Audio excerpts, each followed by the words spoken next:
नमस्कार साथियों, मैं अभिनंदन स्वागत करता हूं आप सभी का श्री संगम की यूट्यूब प्लेटफॉर्म पे। तो दोस्तों, मैं आशा करता हूं कि अभी तक आपको हमारे इनिशिएटिव की जानकारी हो गई होगी, जिसमें हम सारी इंपॉर्टेंट बुक्स कवर करने वाले हैं। आगे चल करके अब ये प्रीलिम्स आने वाला है, तो प्रीलिम्स के पहले हम लोग क्या कवर पिछले 10 साल के सारे क्वेश्चन पेपर भी इस चैनल पर कवर किए जाएंगे। तो आप चैनल को सब्सक्राइब कर लें, क्योंकि ये बड़े काम का है।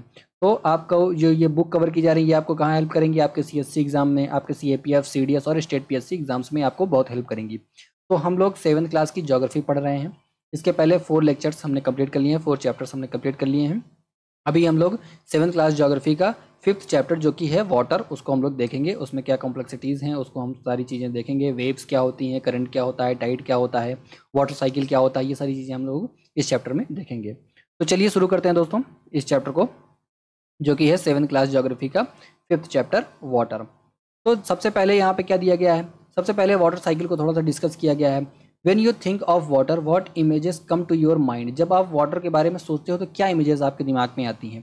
You think of river, आप क्या किसके बारे में सोचते होंगे? आप रिवर के बारे में सोचते होंगे। वाटरफॉल की पिक्चर आपके दिमाग में आती होगी। Pitter patter of rain drops, pitter patter जो उसकी बारिश होती है, वो सारी चीज़ें दिमाग में आती होगी। वाटर इन योर टैप, जो आपके टैप में पानी है, जो आपके यहाँ नल से पानी आता है, उसके बारे में आप सोचते होंगे। और क्या है? Children love to float paper boat in the rain puddles. तो जो बच्चे होते हैं वो रेन पुडल्स में, जो छोटे छोटे गड्ढे बन जाते हैं, उसमें क्या करते हैं? अपनी नाव कश्ती, कागज की कश्ती, उसमें तैराना पसंद करते हैं। ठीक है, ये सारी चीज़ें आपके दिमाग में आती होंगी। ठीक है। By noon the poodles vanish, तो जब दोपहर तक क्या होता है, जो पुडल्स होते हैं वो क्या होता है? वैनिश हो जाता है, उड़ जाता है, कहाँ गायब हो गया? वेयर डज द वाटर को, जो उसमें पानी था वो कहाँ गया? द सन्स हीट, ये सारी चीज़ें हमको ये इसलिए बताने के लिए ये वाला पैराग्राफ इसलिए दिया गया है, क्योंकि हमको ये समझ में आया कि वाटर हमारी लाइफ से कितना ज़्यादा कनेक्टेड है। हमारी डे टू डे लाइफ में वाटर का कितना यूज़ है। ठीक है, हम एक भी दिन बिना पानी के नहीं रह सकते हैं। ये इस इंपॉर्टेंस को दिखाने के लिए ये वाला पैराग्राफ दिया गया है। ठीक है। The sun's heat causes evaporation of water into vapour, तो जो सन की हीट होती है वो क्या कॉज करती है? इवेपोरेशन कॉज करती है, वाटर को वाटर वेपर में चेंज कर देती है, सिंपल सी। सन की हीट जो होती है। When the water vapour cool down, जब वाटर वेपर क्या होता है? कूल डाउन होता है। It condenses and form cloud, तो वो क्या होता है? कंडेंस हो जाता है और क्या बनाता है? क्लाउड बनाता है। क्यों? इसके बारे में हम लोग लास्ट क्लास में डिस्कस किया था, क्लाउड कैसे बनते हैं, डिटेल में डिस्कशन हुआ था। अगर आपने नहीं देखा है तो डिस्क्रिप्शन में मिल जाएगा उसका लिंक, आप जा करके देख सकते हैं, कोई चिंता की बात नहीं है। ठीक है। From there it may fall on the land और sea in the form of rain, snow और स्लीट। तो इसके बाद प्रेसिपिटेशन के फॉर्म में क्या होता है? जब बारिश होती है, जो कंडेंस हो जाता है, जो वाटर होता है, वो प्रेसिपिटेशन के रूप में क्या होता है? बारिश के फॉर्म में क्या होता है? रेन, स्नो और स्लीट के फॉर्म में वापस अर्थ पे आ जाता है। ठीक है। देखो, रेन, स्नो और स्लीट में क्या डिफरेंस होता है, ये भी हमने सारी चीज़ें डिस्कस कर ली थी लास्ट क्लास में, डिटेल में डिस्कशन हुआ है। एक बार वो जा करके देख लीजिए थोड़ा सा। रेन, स्लीट, स्नो और हेल स्टॉर्म भी था। ठीक है, ये सारी चीज़ें क्या होती हैं, कैसे होती हैं, इनका क्या प्रोसेस होता है, ये सारी चीज़ें। अब देखिए यहाँ पे क्या दिया गया? वाटर साइकिल क्या होता है? The process by which water continuously change it's form, जो वाटर होता है अपना फॉर्म चेंज करता है। कैसे चेंज करता है? अभी वो क्या है? अभी वो फॉर्म में है, वाटर फॉर्म में है, लिक्विड फॉर्म में है, फिर वो क्या हुआ?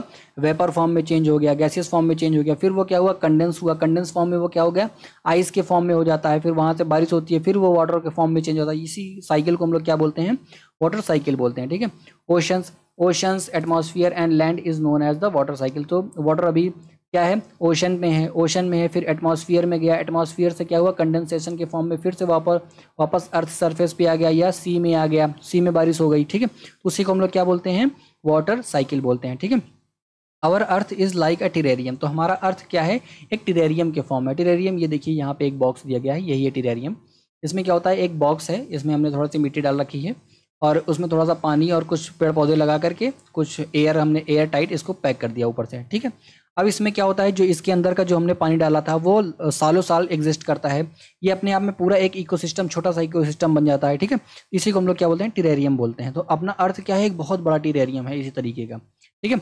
The same water that exist centuries ago still exist today, तो जो वाटर सेंचुरीज ईगो, बहुत सालों पहले तक एग्जिस्ट करता था, वो आज भी अर्थ पे एग्जिस्ट करता है। मतलब अर्थ जो वाटर है वो कहीं गया नहीं है, वो अर्थ पे ही है। जो बहुत सालों पहले ही था वो आज भी हमारे अर्थ पे ही है। The water use to irrigate a field in Haryana में हैव क्या है? Float down the river Amazon in Amazon 100 year एगो।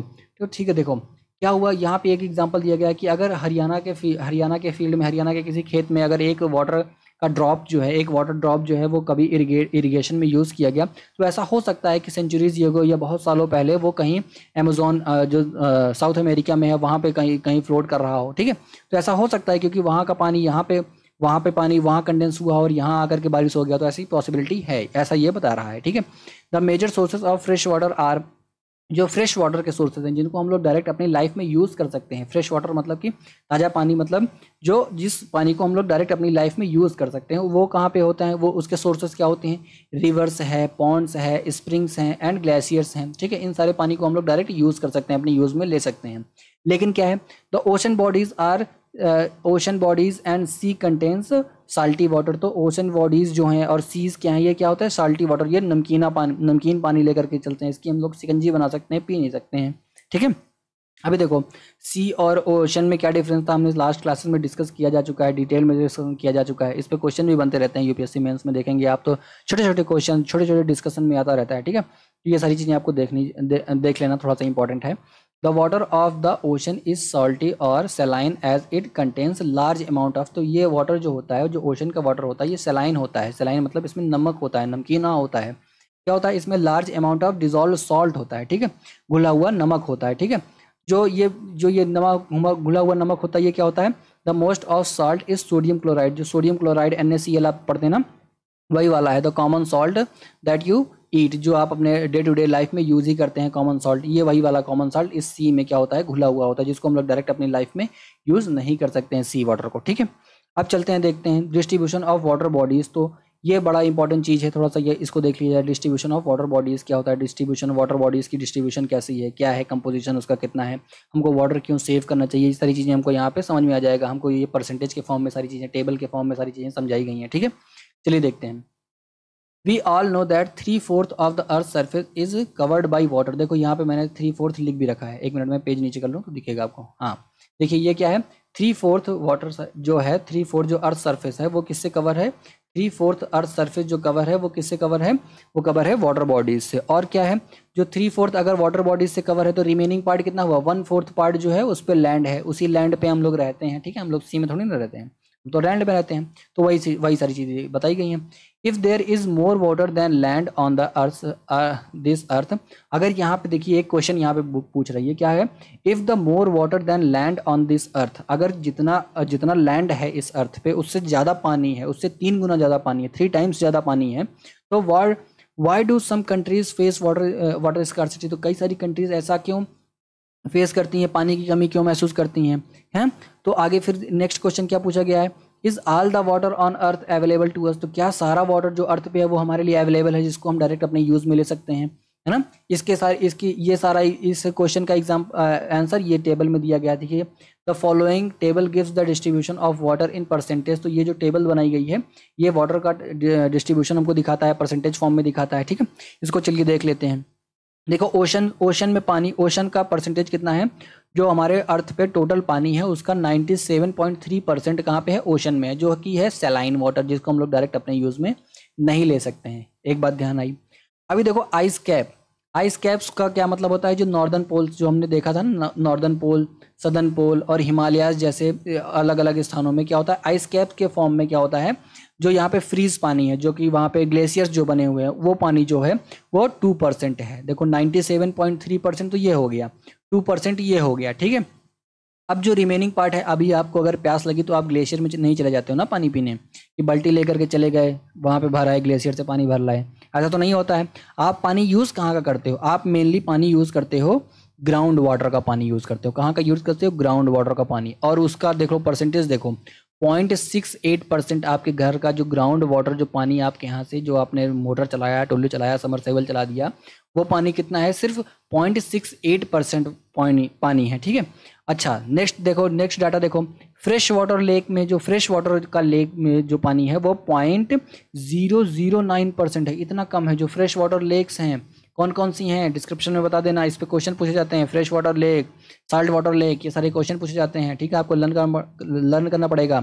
और ये थोड़ा सा हमने शॉर्ट बनाते रहते हैं ना, तो उसमें भी एक बार देख लेना, हमने ये सारी चीज़ें डाल रखी हैं। ये सारे जो भी जो आंकड़ा होता है, जो लर्न करने वाली चीज़ें होती है, वो हम थोड़ा सा शॉर्ट के फॉर्म में आपको दे देते हैं, क्योंकि क्या होता है कि अभी मैं बुक कवर कर रहा हूँ, तो उसमें वो सारी चीज़ें थोड़ा सा ईजी नहीं होती कि मैं वो सारी चीज़ें आपको दिखा सकूँ तुरंत, तो वो हम शॉर्ट के फॉर्म में आपको दे रहे हैं, तो आप वहाँ से देखते रहिए, उसको नोट करते रहिए, ठीक है।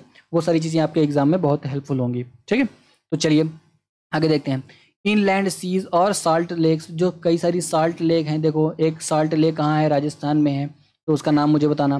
तो वो क्या है, वो उसमें उसका पानी टोटल क्या है 0.009% वहाँ पे पानी है, ठीक है, जिसको भी हम यूज़ नहीं कर सकते। ये पानी भी काट दो, ये वाला ग्लेशियर में जो आइस कैप में पानी है, इसको भी हम लोग डायरेक्ट अपने यूज़ में नहीं ले सकते। अब एक मज़ेदार देखो यहाँ पे आंकड़ा देखो, एटमॉस्फेयर में पानी है 0.0019%। कितना पानी बोला मैं, 0.0019%। और जो कंप्लीट 100% रिवर्स है अर्थ सरफेस पे, उनमें कितना पानी है, 0.0001%। मतलब मजेदार बात देख रहे हो, जितना टोटल रिवर में पानी है अर्थ सरफेस पे, उससे 19 टाइम्स ज़्यादा, उससे 19 गुना ज़्यादा तो हमारे एटमॉस्फेयर में पानी है, ठीक है।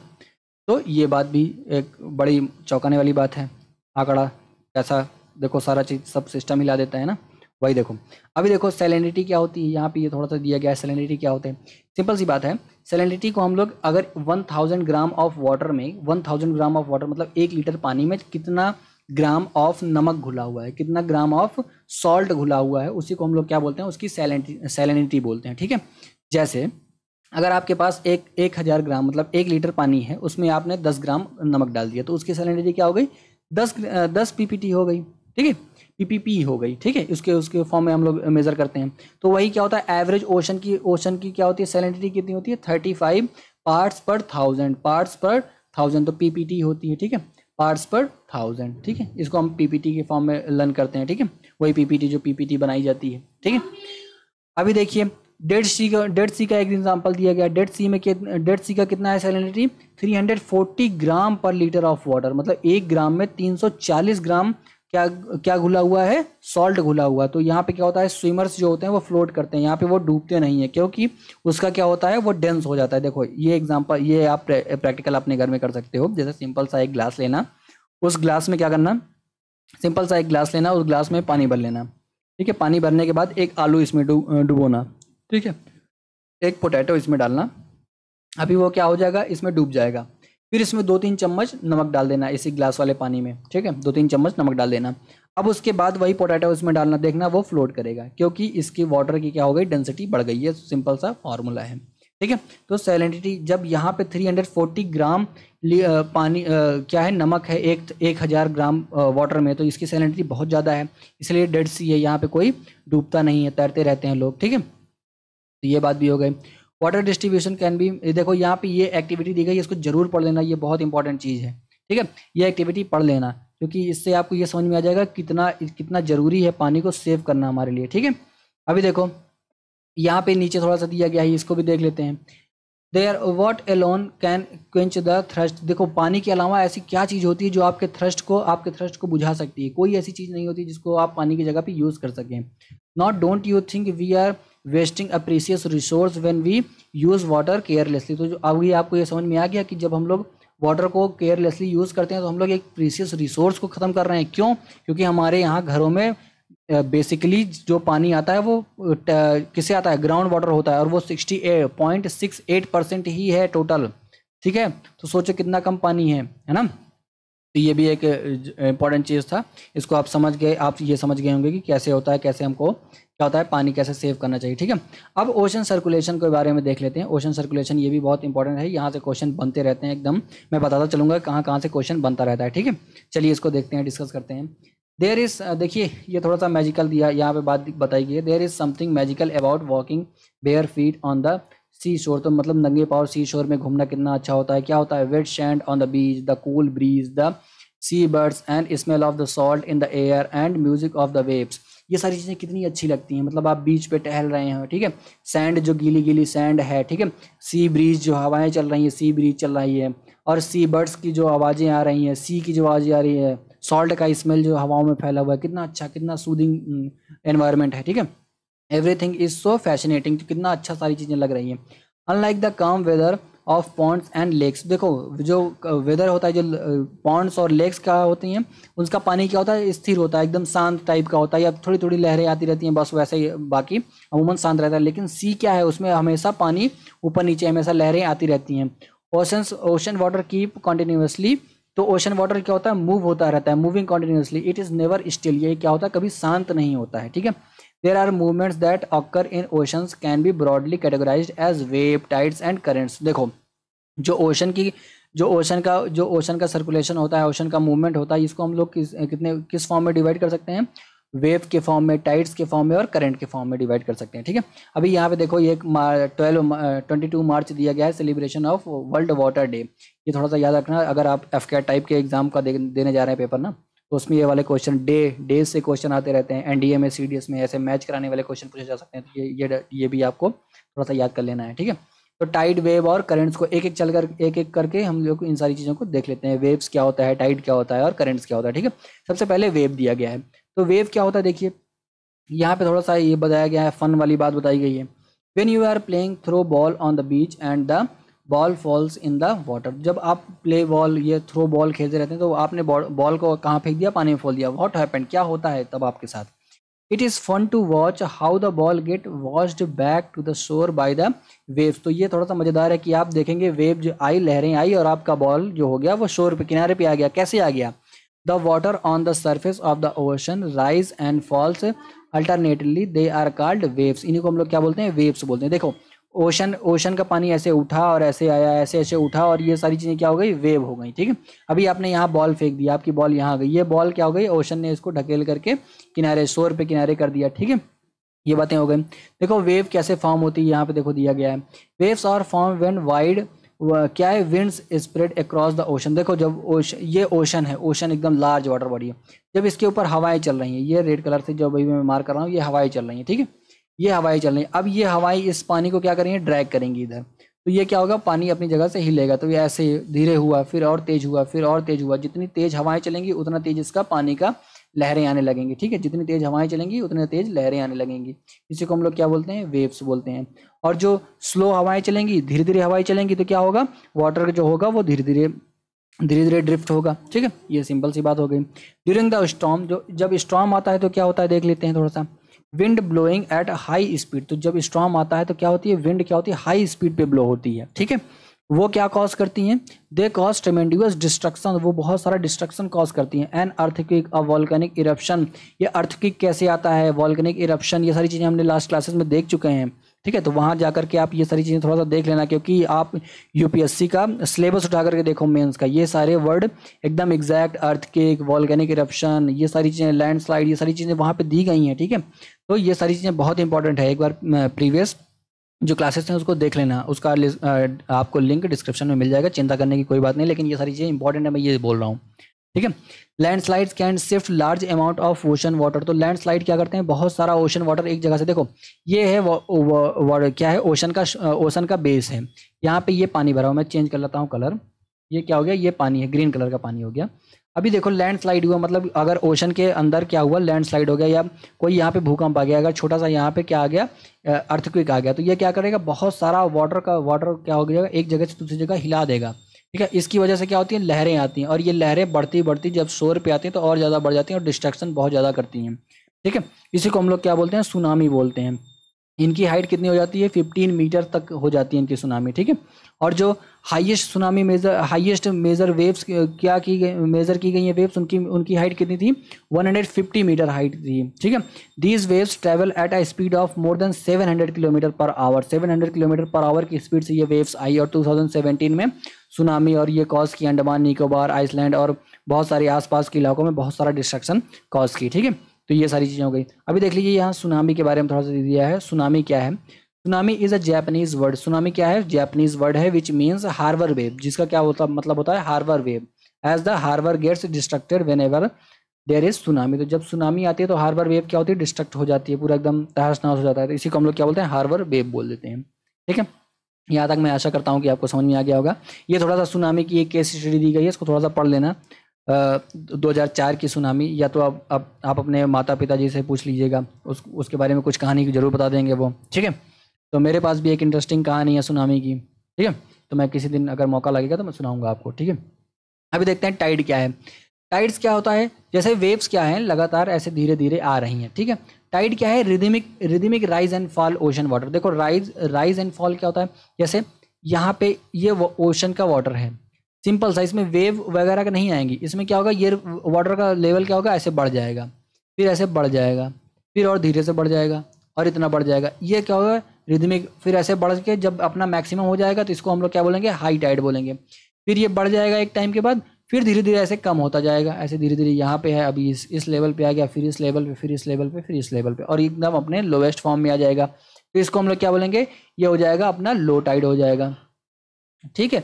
ये लो टाइड हो जाएगा, ठीक है। और ये क्या हो जाएगा, हाई टाइड हो जाएगा। ये हो जाएगा अपना हाई टाइड हो जाएगा, ठीक। इतनी बात मैं आशा कर रहा हूँ कि आपको समझ में आ गया, वही यहाँ पे दिया गया है, ठीक है। तो देख लिए, एक बार रीड कर लेते हैं। The rhythmic rise and fall of ocean water twice in a day, एक दिन में 2 बार आता है जो रिदमिक राइज एंड फॉल होता है। The high tide water when covers much of shore is rising to its highest level, जब अपने हाईएस्ट लेवल पे पहुंच जाता है तो हम लोग क्या बोलते हैं, हाई टाइड बोलते हैं। It is the low tide, इसको हम लोग लो टाइड का बोलते हैं। When water falls to its lowest level, जब वाटर अपने लोवेस्ट लेवल पे फॉर्म हो जाता है इसको हम लोग क्या बोलते हैं, लो टाइड बोलते हैं।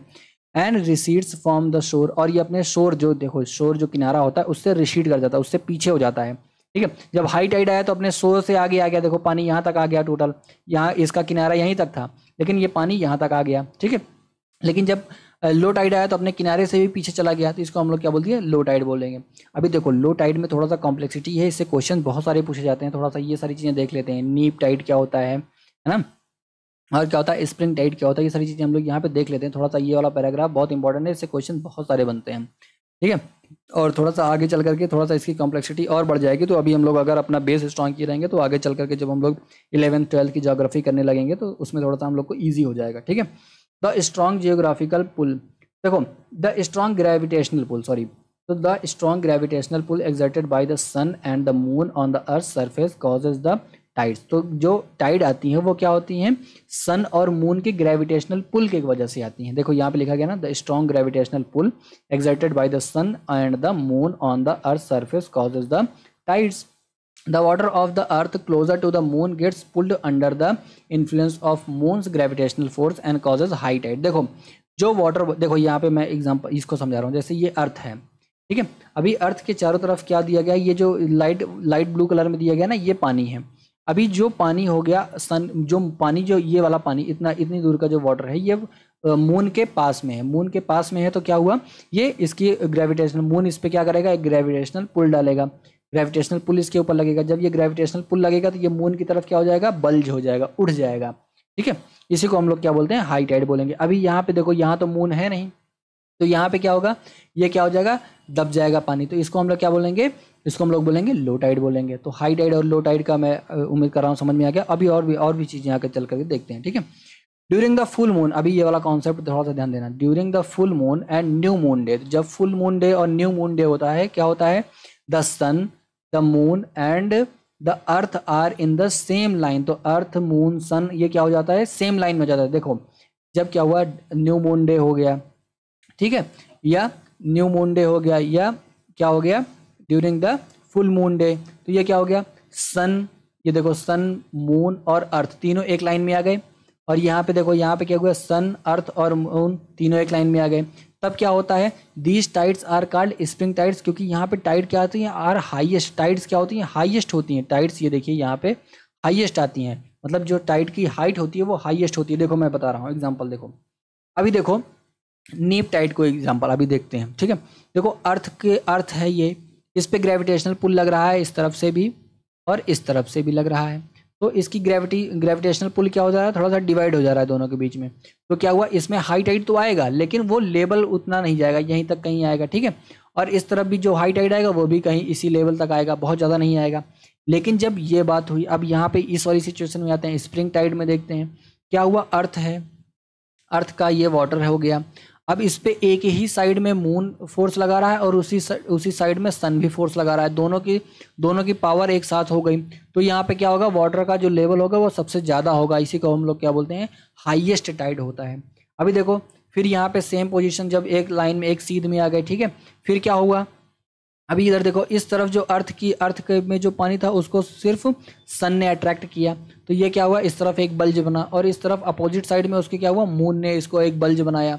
ठीक है, तो दोनों सिचुएशन में इस तरफ एक बल्ज और इस तरफ एक बल्ज, दोनों तरफ हाईएस्ट हाई टाइड आ गया। तो यही बात यहाँ पे बताई गई है।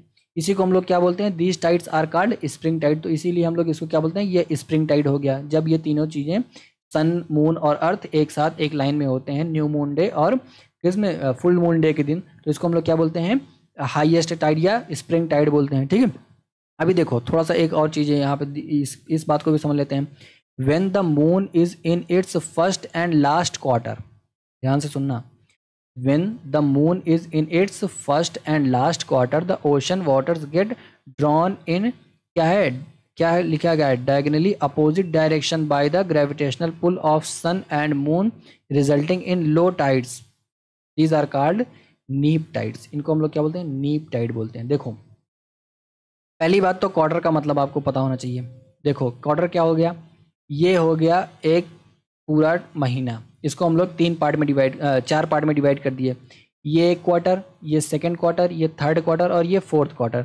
जब फर्स्ट क्वार्टर तो मतलब यहाँ पे जब मून है, और जब ये फर्स्ट यहाँ पे हुआ मून तो देखो ये वाला सिचुएशन हो गया। जब मून यहाँ पे हुआ तो देखो ये वाला सिचुएशन हो गया, ये लास्ट वाला। तो जब फर्स्ट क्वार्टर में है मतलब मून यहाँ पे है, और या तो मून ये यहाँ पे है मतलब लास्ट क्वार्टर में है, इसके बाद ये फिर से क्वार्टर शुरू हो जाएगा। ठीक है, तो जब फर्स्ट क्वार्टर और लास्ट क्वार्टर में है तो क्या हो गया, दोनों तरफ से इसका पुल लगता है, इस तरफ भी लगा, इस तरफ भी लगा। ठीक है, तो यहाँ पे क्या हुआ, अभी वही मैं बताया था, जब दोनों तरफ इसका जो दोनों तरफ ग्रेविटेशनल पुल लग रहा है तो इसका क्या होगा, ग्रेविटी, इसका जो फोर्स हो गया वो बढ़ गया दोनों तरफ। तो यहाँ पे क्या आ गया, हाई टाइड तो आएगा लेकिन उसकी हाइट उतनी ज़्यादा नहीं आएगी। यही यहाँ पे यही चीज़ यहाँ पे बताई गई है। ठीक है, सिंपल सा, इतना मैं आशा कर रहा हूँ कि आपको समझ में आ गया होगा। नहीं तो एक बार वीडियो रिपीट करके देख लेना, अगर फिर भी नहीं आया होगा तो कमेंट में बता देना, मैं वहाँ पे आपको जरूर जवाब दूंगा। ठीक है, तो the high tides help in navigation. तो हाई टाइड क्या करता है, नेविगेशन में हेल्प करता है। ठीक है, आगे ये भी थोड़ा सा इंपॉर्टेंट, कभी कभी मैच कराने वाले क्वेश्चन या मल्टीपल आंसर टाइप क्वेश्चन होते नहीं है, उसमें ये क्वेश्चन पूछे जाते हैं। तो हाई टाइड क्या होता है, लो टाइड में किस में फ़ायदा होता है, देखिए ये क्या होता है। They rise the water level close to the shore. तो हाई टाइड क्या करता है, वाटर लेवल, शोर के किनारे हाई टाइड क्या करता है, वाटर लेवल को बढ़ा देता है। This helps the ship to arrive at the harbour more easily. देखो यहाँ पे हार्बर है अपना, यहाँ पे ये बना हुआ है हार्बर। अब मैं पानी अभी ये बन गया, मैं कलर चेंज करता हूँ, ये बन गया वाटर। देखो कलर चेंज किया, ये बन गया, ये ब्लैक कलर का क्या बन गया, ये अपना बन गया हार्बर। ठीक है, अभी मैं कलर चेंज करके इसमें पानी डालता हूँ। देखो ये ग्रीन कलर का, रेड कलर का पानी, ग्रीन कलर का पानी किया जाए, हाँ देखो ये ग्रीन पानी हो गया। जब हाई टाइड आई तो ये क्या होगा, इसका लेवल बढ़ जाएगा, यहाँ तक इसका लेवल हो जाएगा। ठीक है, जब हाई टाइड आई तो इसका लेवल यहाँ तक हो गया, और शिप को जो आना था वो पूरा हार्बर के एकदम किनारे तक आई और अपना माल अनलोड कर दी। लेकिन जब लो टाइड आएगा तो ये क्या हो जाएगा, शिप यहीं कहीं रहेगी, इस जगह पर तक तो आ ही नहीं पाएगी क्योंकि अपना हार्बर तो यहाँ पे है। ठीक है, वही बात यहाँ पे दिखाई गई है। ठीक है, एंड देखिए आगे क्या करते हैं, many more fish come closer to the shore during the high tide. तो शोर के आसपास बहुत सारी मछलियाँ भी आ जाती हैं क्योंकि हाई टाइड है, पानी भर गया है, तो वहाँ पे क्या होगा, मछलियाँ भी आ जाएंगी। फिर this enable fisherman to get क्या होगा, प्लेंटीफुल कैच। तो फिशरमैन को बहुत फ़ायदा होता है इसमें। ठीक है, वो मछलियाँ बहुत अच्छी पकड़ सकते हैं, बहुत ज़्यादा पकड़ सकते हैं। The rise and fall of water due to the tides is being used to generate electricity in some places. तो कई सारे प्लेसेस पे इससे इलेक्ट्रिसिटी भी जनरेट की जा रही है। भारत में भी इलेक्ट्रिसिटी जनरेट की जा रही है, कहाँ पे की जा रही है, कमेंट बॉक्स में बताओ, थोड़ा सा सर्च करो यार, है ना। तो ओशन करेंट्स को देखते हैं। ओशन करेंट्स थोड़ा सा ये भी कॉम्प्लेक्स चीज़ें हैं, इससे भी, हाँ ओशन करेंट्स तो ये बहुत बहुत इंपॉर्टेंट है। देखो यहाँ पे 2 करंट हैं, लेब्राडोर करंट और गल्फ स्ट्रीम। इससे क्वेश्चन बहुत सारे पूछे जाते हैं। आप कोई सा भी पेपर उठा लेना, प्रीवियस में CAPF CDS के क्वेश्चन उठा लेना, आपको जरूर यहाँ से कोई ना कोई क्वेश्चन इस टाइप का जरूर मिल जाएगा। ठीक है, तो ये चीज़ें थोड़ा सा समझ लेना। ओशन करेंट्स, तो ocean currents are the streams of water flowing continuously on the ocean surface in क्या है, डिफिनिट डायरेक्शन। तो ओशन करंट्स क्या होती है, देखो वेव्स जो आ रही थे वो डिफरेंट डायरेक्शन, जरूरी नहीं था कि उनका डिफरेंट डायरेक्शन हो। जैसे अभी हम लोग एक किनारे बैठे हैं तो हो रहा हो कि वेव ऐसे इस तरफ से, इस साइड से आ रही हो, फिर क्या होगा, वेव हो सकता है कि हवा ऐसे चलने लगे तो इस साइड से आने लगे, है ना, ऐसा हो सकता है। लेकिन क्या होता है, ओशन करंट क्या होती है, डिफिनिट डायरेक्शन में फ्लो करती हैं। ठीक है, डिफिनिट डायरेक्शन में फ्लो करती हैं, यही यहाँ पे बात की बताई गई। द करेंट्स में be drawn to drawn to क्या है, वार्म और कोल्ड। जो करंट्स होती हैं वो क्या होती हैं, वार्म भी होती हैं और कोल्ड भी होती हैं। वार्म करंट क्या होती है, कोल्ड करंट क्या होती हैं, कौन कहाँ से ओरिजिनेट होती हैं, इसको भी देखते हैं। जनरली देखो, जनरली बता रहा है, the warm ocean currents originate near the equator and move toward the poles. देखो ये सिंपल सी बात मैं इसको बता चुका हूँ। क्या बताया था कि देखो इक्वेटर पे सबसे ज़्यादा हीट कहाँ से आती है, सन से आती है। इक्वेटर हो गया, ये इक्वेटर हो गया। सन की हीट इक्वेटर पे 90 डिग्री पड़ती है, प्रीवियस क्लासेस में हमने सब डिस्कस किया है। और जो सन की हीट है वो पोल्स पे कैसे पड़ती है, स्लांट पड़ती है। स्लांट पड़ेगी तो वहाँ पे क्या हो जाएगा, ठंडा प्लेस हो जाएगा। तो सबसे गर्म प्लेस क्या हो जाएगा, इक्वेटर वाला प्लेस हो जाएगा। जब इक्वेटर का प्लेस जब गर्म हो जाएगा तो पानी भी तो वहाँ का गर्म हो जाएगा। तो वो पानी जब गर्म हो जाएगा तो किस तरफ मूव होगा, पोल्स की तरफ मूव होगा। और पोल का मूव जब ठंडा, पोल्स के आसपास जो पानी होगा वो ठंडा होगा तो वो इक्वेटर की तरफ मूव करेगा। यही बात तो बताई गई है। तो यही बात बताई गई है यहाँ पे देखो। And moves toward the poles. The cold currents, जो कोल्ड करेंट्स क्या होती है, carry water from polar area या हायर लैटिट्यूड्स में टू ट्रॉपिकल और लोअर लैटिट्यूड्स में ले आता है। ट्रॉपिकल और लोअर लैटिट्यूड में वाटर लेके आता है कोल्ड करंट। ठीक है। द लेब्राडोर, ये दोनों चीज़ें एकदम रट लेना। ठीक है। The Labrador ocean current is cold current. तो लेब्राडोर ओशन करंट क्या है, कोल्ड करंट है। अभी नीचे मैप लगा है उसमें देखते हैं। और while the gulf stream is a warm current. तो गल्फ स्ट्रीम क्या है, वो वार्म करंट है। ठीक है। ओशन करंट्स इन्फ्लुएंस द क्या है, temperature condition of the area. तो ओशन करंट क्या होती है, अपने आसपास का एरिया का टेम्परेचर क्या होते हैं उस पर डिपेंड करते हैं। जैसे कोल्ड करंट है तो वहाँ पे कैसा एटमॉस्फेयर होगा आसपास का, वो कोल्ड होगा। और जब वार्म ओशन करंट है तो वहाँ का आसपास का एटमॉस्फेयर कैसा होगा, वार्म होगा। तो देखो, warm currents bring about warm temperature over the land surface. ठीक है, ये सिंपल सी बात है। The areas where the warm and old ocean currents meet provide the, ये भी क्वेश्चन प्रीवियस ईयर में पूछा गया है, मैं फिर से बता दे रहा हूँ। देखो, the areas where the warm and cold currents meet provide the best fishing ground. जहाँ पे ओशन, जहाँ पे कोल्ड और ये क्या होती है, जहाँ पे कोल्ड और वार्म करंट्स मिलती हैं आपस में, वहाँ पे क्या होता है, प्लैंकटन्स उगते हैं। प्लैंकटन्स उगते हैं, सॉरी मैं शायद प्रोनाउंसिएशन गलत कर दे रहा हूँ। प्लैंकटन्स उसको बोलते हैं। ठीक है। तो वो क्या हो गया, वहाँ पे क्या हो गया, फिशिंग ग्राउंड बहुत अच्छा होता है। ठीक है। तो बहुत अच्छा फिशिंग ग्राउंड होता है। तो वहाँ ये भी क्वेश्चन पूछा गया प्रीवियस ईयर में। ठीक है। अभी देखो यहाँ पे मैं दिखा दिया हूँ मैप में, देखो यहाँ पे ये मैप दिखा दिया। ये देखो, ये क्या है, गल्फ स्ट्रीम। जो ये गल्फ स्ट्रीम थी ये क्या है, ये क्या है, रेड कलर का है। मतलब ये क्या है, वार्म ओशन करंट है। और ये लेब्राडोर करंट देखो, हायर एल्टीट्यूड से आई रही है। ये किस तरफ है, ये पोल ही तो है ना। ये पोल की तरफ से आ रही है इक्वेटर की तरफ, और ये क्या है, इक्वेटर की तरफ से पोल की तरफ जा रही है। तो जो पोल की तरफ से इक्वेटर की तरफ आ रही है वो क्या है, कोल्ड करंट है। और जो नीचे से ऊपर की तरफ जा रही है, मतलब कि इक्वेटर के पास से हायर लैटिट्यूड में जा रही है, उसको हम लोग क्या बोलेंगे, वार्म करंट बोलेंगे। इसी को गल्फ स्ट्रीम बोल दिया। और ये लेब्राडोर करंट हो गई। ठीक है। तो और भी कई सारी करंट्स हैं, ये इनसे क्वेश्चन प्रीवियस ईयर में आते रहते हैं। मैं इसको अलग वीडियो में डिस्कस कर लूँगा पूरे सारी करंट को। ठीक है, इसका मामला ही खत्म कर देना है। ठीक है। अभी देखो यहाँ पे देखो, ये ओल्ड करंट और ये वार्म करंट आपस में मिल रही है। ठीक है। तो यहाँ पे क्या होगा, बेस्ट फिशिंग ग्राउंड बनेगा। यहाँ पे भी देखो, लेब्राडोर करंट इस तरफ से आ रही है और गल्फ स्ट्रीम इस तरफ से जा रही है। मतलब आपस में दोनों वेव्स आपस में यहाँ कहीं मैच करेंगी। तो यहाँ पे क्या हो जाएगा, यहाँ पे ही हो जाएगा fishing ground, best fishing ground. अच्छा, एक बात और ध्यान देना, अभी मैं पढ़ लूँ पहले उसको, फिर बताता हूँ यहाँ पे आकर के इसके बारे में एक और कहानी है। ठीक है, इसको भी समझाता हूँ। चलो देखो क्या हो गया, अभी रुकना है इसमें थोड़ा सा। वर्ल्ड, ठीक है, seas around Japan and eastern coast of North America are such examples. कौन से एग्जाम्पल, जहाँ पे कोल्ड वाटर और वार्म वाटर आपस में मिल रहे थे और बहुत बढ़िया फिशिंग ग्राउंड बन रहा था। अब ये जो लाइन मैंने हाईलाइट की है इसको थोड़ा सा समझना, इससे बहुत इंपॉर्टेंट कहानी जुड़ी है, टाइटैनिक की कहानी से जुड़ी है। देखते हैं। The areas where a warm and cold currents meet also क्या है, experience foggy weather making it difficult for navigation. क्या होता है, जहाँ पे कोल्ड वाटर और वार्म वाटर मिलता है वहाँ पे क्या होता है, फॉगी एटमॉस्फेयर होता है और वो क्या करता है, नेविगेशन में डिफिकल्टी पैदा करता है। अब मैं आपको एक चीज़ दिखा रहा हूँ मैप में, देखना।